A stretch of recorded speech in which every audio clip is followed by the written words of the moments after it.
Alright, good afternoon ladies and gentlemen. I'm back again for another video, and this one is going to be a vinyl haul video. Now, most of the records I have today I got from several different locations, some locally, some out in California. I was on a work trip recently for the last couple weeks or so, and I made the effort on my day off to hit up a couple record stores down there, so I got a couple from there. And then, let's see, and then a couple from St. Louis, which is kind of near where I live anyway. It's not far of a drive. But yeah, so without further ado, so these first couple records have a little bit of a backstory. So I've done something that I usually don't do, or I haven't really done yet. I decided to go to a rummage sale. And I kind of had stumbled across it, a little ad for it, and it said they had vinyl records. It didn't say, what kind or anything like that, or it didn't really have any pictures. But, I thought, what the hell, I'll take the chance. I haven't, been to a rummage sale to do record shopping, but, I know a lot of people do. It's a pretty popular thing. It's kind of fun, I mean, all it takes is time, basically, or depending on how far it is. You go, you might find something, you might not, but it's fun. So the first record I got there, I got there kind of early, got in line, and was able to at least get to one of the bins before like the massive herd of people came. And I got, I flipped through a couple and stumbled across this gem. This is Night at the Opera by Queen. And as you can see, it's got a little bit of water kind of spot damage here. But altogether, clean cover. You can read, Queen and Night at the Opera just fine. So, I was flipping through and I immediately saw, the Queen crest here, and I just pulled that thing out like right away. I was like, oh yeah, I definitely want this. I don't care. It was like the price was like $1, so it's not like I needed to open it up and take a look. If it's $1, it's $1. And Night at the Opera for $1, yeah, I want that. I don't care what it looks like on the inside necessarily.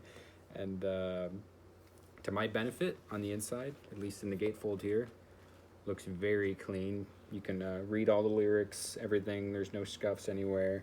Here you go. You got Freddie Mercury, Brian May, Roger Taylor, and John Deacon here. See them?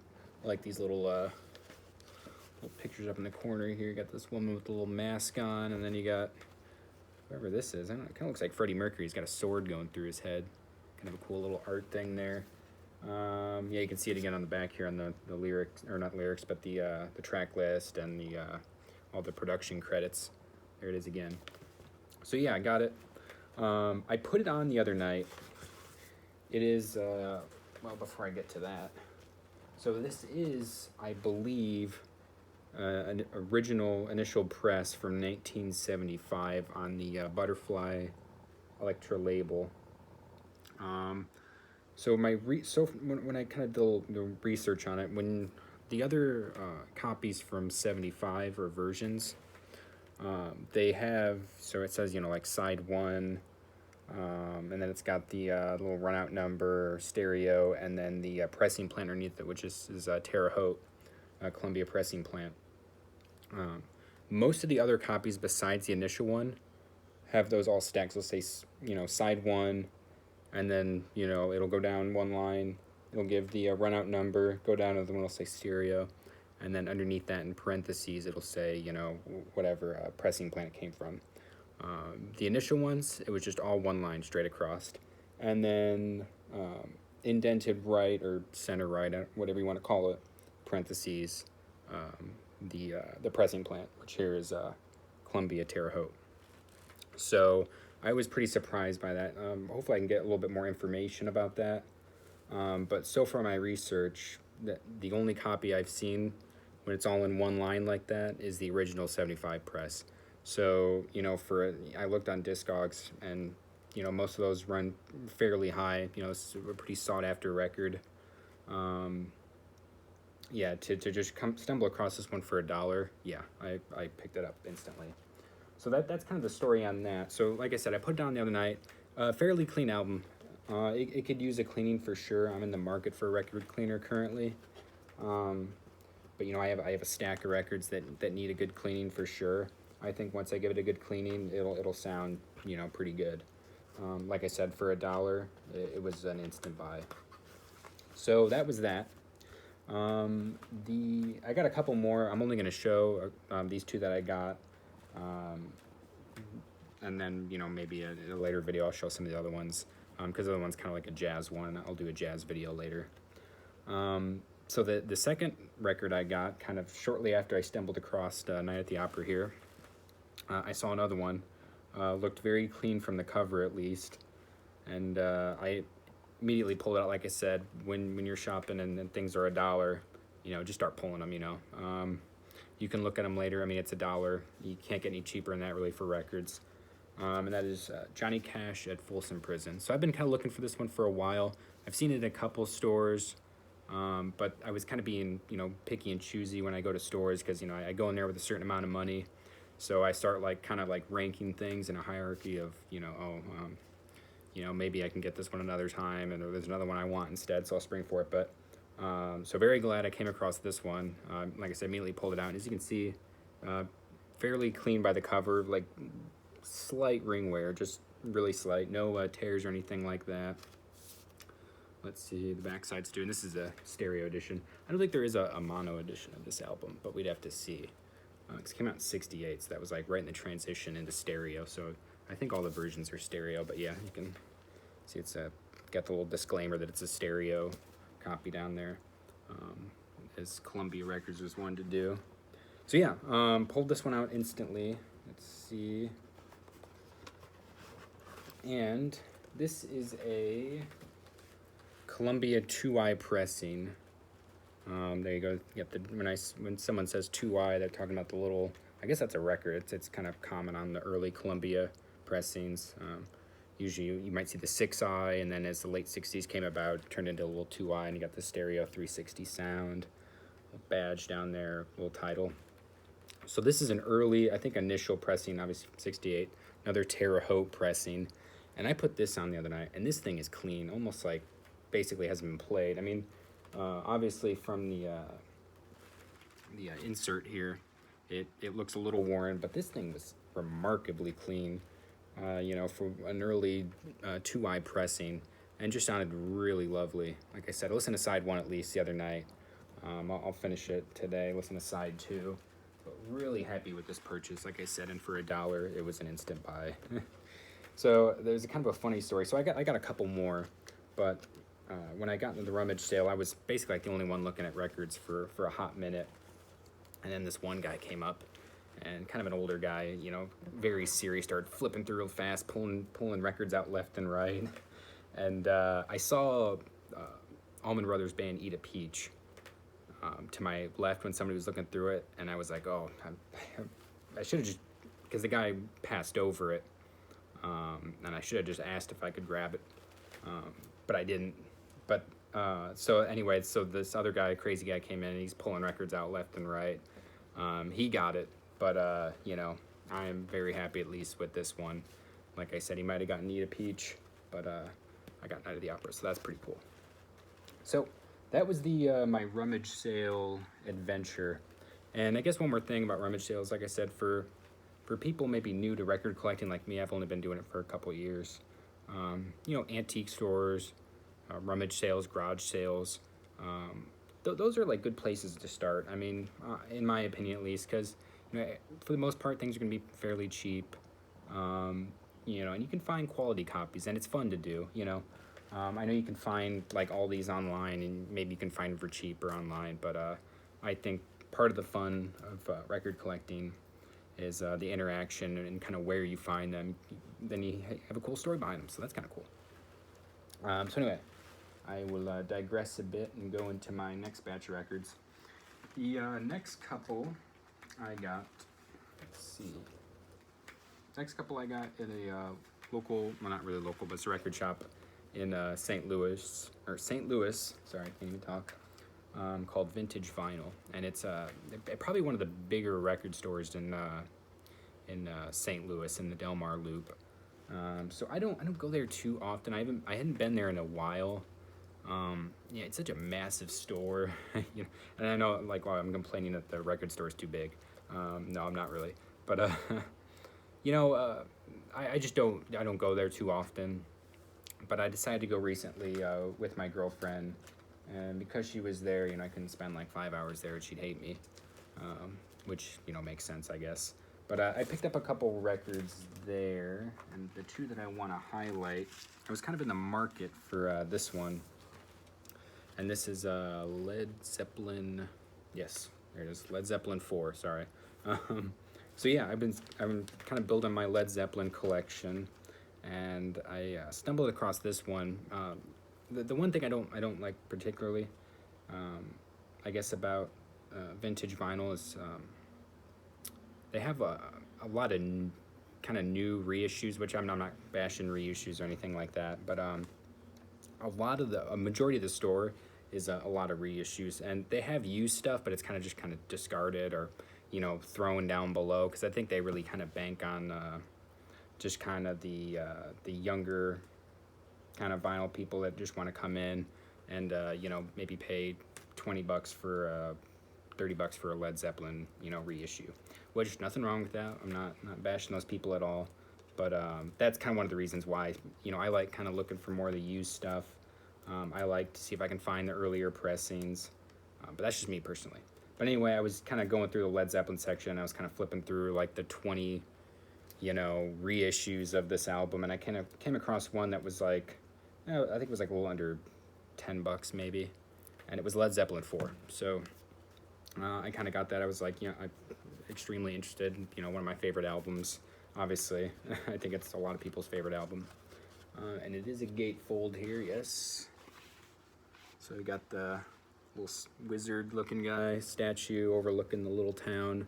I don't know who this guy is. Maybe it's a Led Zeppelin expert, more of an expert than me, that can help me out there. But like I said, yeah, lower than $10. I really wanted it was in clean shape, very clean shape. No ring wear, no tears, nothing like that. The you know, very sturdy insert here. So we got the inner sleeve here. Got all the little symbols, Led Zeppelin symbols. Got the track list, production. Let's see. It looks like, yes, the Stairway to Heaven lyrics, I think, on the back here. Yep, there they are. Sorry, this is my first copy of Led Zeppelin 4, so not really familiar with the layout of it. But this is another cool thing about this one, and that I was probably gonna get it regardless, but it is a Monarch pressing, and I've kind of been collecting quite a few Monarch pressings, and so far I really like the quality of Monarch pressings. There's probably not a huge difference, but if you know a little bit about records, Monarchs are sometimes sought after by people because their quality control was a little bit higher when they were a pressing plant. So yes, this is this is an early, I think 71 release Monarch, and it's got the Pico Duck and Porky, which there was a mastering engineer. That's a nickname, obviously, but you can kind of see. Let's see on this side, Pico Duck, and then Porky on the other side, or just Pico. Yeah, there it is. So yeah, I sprung on this one, like I said, lower than $10. I've been looking for a copy to add. I don't have a copy of Led Zeppelin 4, so I sprung on it instantly. So that was that. So that's one record I got there at Vintage Vinyl in St. Louis. Let's see, the second one I got was, I was in the Beach Boys section, kind of flipping through once again the 100 copies of reissues. Just said nothing wrong with that. I got a reissue actually, so I shouldn't complain. Kind of a reissue. But this is the 50th anniversary, I think 2016 reissue. This is the mono version of Pet Sounds by the Beach Boys. And like I said, I was flipping through. It was pretty cheap. The cover's in great shape. Just a little bit of a tear on, is that Dennis Wilson down there? A little bit of a tear on him. Kind of tore his shirt off. Sorry, Dennis. But yeah, so I sprung on this one because it's pretty cool. When they did this reissue, they basically replicated what the album looked like, the mono version, when it came out. So the attention to detail on that is very cool. They have, you know, this is a monophonic, you know, record or whatever like that down there. So yeah, everything's basically replicated to what it looked like in 1966 when you went to your record store and bought it. You know, it's got the file under Beach Boys up here with the little record number up there. I think that's what that is. Yes.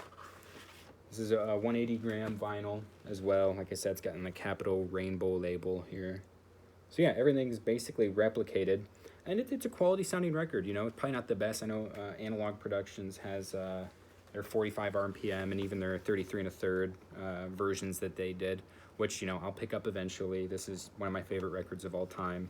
So I will spring for those at the right time. But I don't have a copy of this record yet. Like I said, it's my favorite. One of my favorite records of all time. So, and I've always heard the stereo version, so I was very interested in the mono version.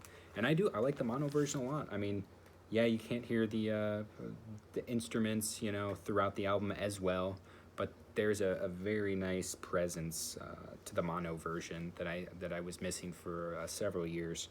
So very cool to kind of listen to this in the mono version. And like I said, eventually down the line, I will spring for those 45 RPM or 33 1/3 Analog Production audiophile ones. But for now, I am very happy with this purchase. Okay, so the last few that I have, I recently took a trip to California, like I said, for work. And, you know, I've kind of made it a habit of when I travel to, you know, if I have some time to maybe find a local record shop and do a little shopping. So I went to a place, I was kind of near San Luis Obispo, California, near Cal Poly, if you know where that's at. And they have a cool little downtown, kind of a collegey town. And I can't remember the name, what was that? I can't remember the name of the record store, but it had like a rooster on it or something like that. It's probably like Rooster Records or something. I don't want to butcher their name, but, you know, not terribly important for the video. But spent, you know, an hour or so in there, a couple hours, and walked away with a pretty good stack of records. So I'm only going to show two that I got there. These are kind of the highlights, I guess. The first highlight is, if I can get this package open, this is Houses of the Holy by Led Zeppelin, which I have a copy of already. The cool thing about this one is this is a Robert Ludwig mastered Houses of the Holy, which, you know, it's not as rare as Led Zeppelin 2, because I think he mastered a lot more of Houses of the Holy, whereas compared to Led Zeppelin 2, I think it was like, you know, maybe a couple hundred or a few hundred. I can't remember how many it was. So not as rare, but still pretty cool. And it wasn't a lot of money. Like I said, probably between 25 and 30 bucks, I think, you know. So, you know, maybe I overpaid for it, I'm sure, with the online market, but like I said, I find it fun to go to record stores and shop. So if, you know, the price margin's a little bit higher, you know, I'm okay with it. I'm not gonna, you know, pass it up and just sit home and order them online. But that is convenient, but like, I'll digress. So anyway, yeah, Robert Ludwig press on both sides, Sterling, RL. This is a Monarch pressing. Very clean. I haven't done an A/B comparison of my other copy yet. I've listened to my other copy several times, so I know the sound of it. And when I put this one on, yeah, you could tell there was a difference there, and it's probably similar to Led Zeppelin 2, just the power of it, the bass of it. There was one song in particular, I think, let's see, the Crunch, the famous bass riff by John Paul Jones and the Crunch, I thought really stood out on this pressing in particular, which makes sense. Robert Ludwig just has a way with getting bass on his album, on the LPs, that just sounds phenomenal. It sounds very clean, not muddled at all, very precise, very powerful, just fills the room up. So yeah, I'll do an A/B comparison. Maybe I'll do a separate video when I kind of get more detail onto that. But otherwise, you know, it's just your standard, you know, gatefold. Got the, whoever these things are, climbing these rocks, I don't know, kind of weird, but, you know, it's Led Zeppelin. And then got a person holding up one of them. Very weird record, but very good record. One of my favorites by Led Zeppelin. So yeah, that was the one, like I said, Robert Ludwig, initial press of Houses of the Holies. And it's a Monarch pressing. All right, so the second one I got there, something I also thought was very cool. Spent a little bit more of a premium, around 20 bucks for this one. Like I said, I'd probably get it cheaper, but it was in very good condition. And you know, that's the scary thing about buying online is you can't actually look at the record, which, you know, most people selling records probably online are going to be honest, you know, and there's ways of sending it back and getting refunds. But that's another reason why I like buying things in the store, because you can kind of examine them yourself. But it is the original soundtrack to Star Wars from 1977. Big Star Wars fan. This one's kind of been in the back of my mind for a while. You know, this is one that I thought, you know, I'm probably not going to find in a store in good shape, so I was thinking it's probably, ironically, one I'm going to have to buy online. But I found it in that record store, like I said, 20 bucks, and it was in great shape. No splits, no ring wear. Whoever had this took, you know, very good care of it.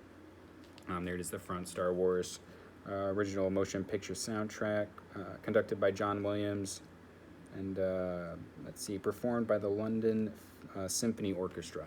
Sorry, can't read it. On the back here, got Darth Vader kind of in among the stars here. Very cool. Like I said, very clean, no ring wear. Opens up. Kind of got like a blow by blow of the film here. Very cool, very cool. And then this is a 2 LP set here by 20th Century Records. So there's kind of one of the inserts. Another cool thing about this record, it has all the authentic, you know, inserts and everything in it. So that was another reason why I sprung on it. It's got the writings. I think they're by George Lucas. It doesn't say who wrote these, but kind of explains the history of Star Wars. The idea behind the music, John Williams' approach. It even has all the musicians that performed in the London Symphony Orchestra by name and everything. So I think that's pretty cool.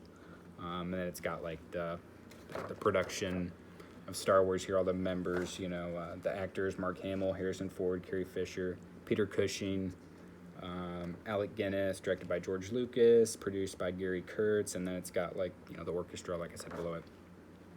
On the back, it's pretty cool as well, because it breaks down kind of the idea around the Star Wars soundtrack, which is probably one of the most famous soundtracks ever written. So it's kind of broken in theme. So it has Princess Leia's theme, Luke's theme, Ben Kenobi's theme, Darth Vader's theme, and most of the tracks are all centered around these themes. There's kind of snippets of it, and they explain, you know, each track, you know, what the inspiration behind it, what themes to listen for in them. So just really cool, and it just shows you the effort that was put into this soundtrack. And you know, I'm not a huge fan of the new Star Wars movies. I'm going to go really off topic here, so forgive me. I'm not a big fan of them. And I know John Williams did conduct the music, but you can see here, I think I read that, you know, he watched the film without basically any music and then created the soundtrack from that. So he was obviously very inspired by what he was seeing in order to write, you know, basically this masterpiece. So I think this is definitely a piece of history for me, a piece of film history for me. Like I said, when I saw it in the store, it was pretty much an auto buy for me at that point, and I'm glad, you know, I had everything in it. And yeah, like I said, a piece of film history that I always have. So when someday Disney decides to burn all the copies of, no, I'm kidding. I'll always have this, I guess, right? No. So yeah, that was one record shop. So the last one I have, sorry, I know this is a long video, but the last one I have here, I was walking in kind of the downtown area there in California, in San Luis Obispo, and I passed the shop. It looked like a sports shop, like, you know, that sells hats, kind of like Lids or Champs or whatever. And in the window I saw records. So I saw a Yes record, I saw a Bruce Springsteen record, and I was like, oh, what? This is a sports store, and there's records in the window. So I kind of poked my head in, and he had a box of records right there, and then he had like even more in the back. So I was like, all right, well, I guess I'll walk in this sports store and shop for some records. So, and he had a very good selection, a little bit pricier there, I will say. So I only got one there, but it was well worth it when I came across it, and that is the Mobile Fidelity Sound Lab, Blood on the Tracks by Bob Dylan. This is one of my favorite Bob Dylan records. So I saw this one. It was most of his MoFi records were around $40. So this one I think was 40 bucks, but this is an out of print mobile fidelity Bob Dylan. So most of the Bob Dylan records that MoFi has been doing, most of them are you can still get them in print.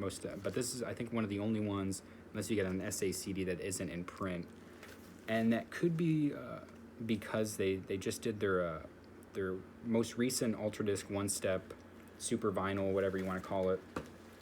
The most recent one they did was Blood on the Tracks. I've got the Texas Flood. I've got a review on this one if you want to check it out. Very great sounding records. I was gonna get Blood on the Tracks in the one step. I don't know. It's one of those things when you're looking at 125 bucks. It's like, man. I mean, I really love the Texas Flood one, but when I kind of stumbled across this one, I picked it up. Played it a few times now, and it sounds very, very good. I mean, my ears might be good enough to decipher the difference between this one and the one step, but you know, I'm happy with this. And like I said, 40 bucks. It's out of print. I don't think you can find this record online for 40 bucks. You might be able to. I don't know. Most of the ones I've seen have been 60 and up. Maybe they'll depreciate a little with the one step that had just come out. But like I said, I was flipping through. Anytime I find I love finding MoFis in a store, especially if they're priced reasonably. Like I said, I think 40 bucks for this one, very reasonable, very great sounding audiophile record of one of my favorite Bob Dylan albums. So that's all I have to show for right now. I have a handful of jazz records that I recently got. Maybe I'll do a jazz video. The other day, you know, I picked up in a local record store, so I'll do one then. And then I had a suggestion.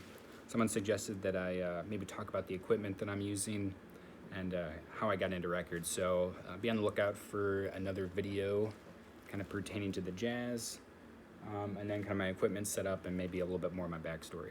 So that's it. If you want, leave a like, comment, subscribe if you want to see more. You can throw suggestions, however you found the channel, if you want to talk about that, or maybe some of your own finds from you know, last week or so. Yeah, feel free, I'll put it down below. But anyway, I hope everybody has a good day, and I'll see you next time. Bye.